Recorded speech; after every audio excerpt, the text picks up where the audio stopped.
સુરતની મહિલાઓ માટે અખિલ હિન્દ મહિલા પરિષદ અને અપમૃત્યુ નિવારણ સહાય સંસ્થા એટલે કે અનીસ સંસ્થા દ્વારા પ્રેરણાદાયક ફિલ્મનું વિશેષ પ્રદર્શન યોજવામાં આવ્યું હતું।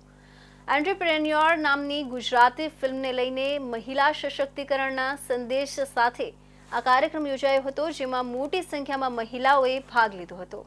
અખિલ હિન્દ મહિલા પરિષદ વિસ્તૃત શાખા અને અપમૃત્યુ નિવારણ સહાય દ્વારા આજરોજ તારીખ 6/5/2025ના રોજ બપોરે 2 વાગ્યાથી રાજહંસ થિયેટરના સ્ક્રીન નંબર 2 અને 3 પર મહિલાઓના સશક્તિકરણ પર આધારિત પ્રેરણાદાયક ગુજરાતી ફિલ્મ એન્ટરપ્રેન્યોરનું વિશેષ પ્રદર્શન યોજાયું છે।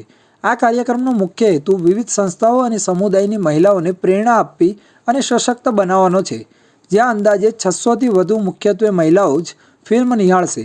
આ ફિલ્મ દ્વારા મહિલાઓને ઉદ્યોગશીલ બનવા, પારંપરિક બંધનોને તોડવા અને પોતાના જીવનની જવાબદારી પોતાના હાથમાં લેવાની હિંમત આપવા માટે પ્રેરિત કરવામાં આવશે। મહિલા ઉદ્યોગ સાહસિકોની યાત્રાને દર્શાવતી આ ફિલ્મ દર્શકોમાં વિચાર વિમર્શ અને સકારાત્મક ચર્ચાઓને જન્મ આપશે। આવો મહિલા સશક્તિકરણ માટે એક સાથે આવીને વધુ સમાન અને સમાવેશક સમાજ બનાવવાનો સંકલ્પ કરીએ। આજે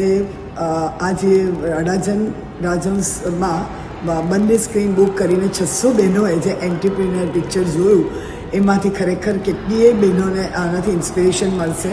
અને આપણી ગુજરાતીમાં આ મૂવી છે એટલે ગુજરાતી ભાષાને પણ ઘણું પ્રમોટ કરે છે અને ગુજરાતી ભાષા પણ ઘણી આનાથી પ્રમોટ થશે એવું માનું છું। નારીએ સંઘર્ષ કરવો જ રહે છે, પણ એ સંઘર્ષની સાથે એનું તકદીરને એનો પુરુષ જો સાથ આપે તો પૂરેપૂરો સંઘર્ષ થતી જીવન આગળ વધે છે।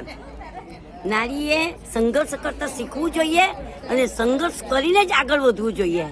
કોઈની આ પ્લેમાં પડવાની જરૂર નથી। ફિલ્મ એન્ટરપ્રેન્યોર માત્ર એક ફિલ્મ નહોતી, પણ એક વિચાર હતી કે મહિલાઓ પોતાના સપનાને સાકાર કરવા માટે કેટલું આગળ વધી શકે છે। આવી પહેલો માત્ર પ્રેરણા પૂરતી નથી, પરંતુ સમગ્ર સમાજમાં પરિવર્તન લાવવાનું મજબૂત પગથિયું બની શકે છે।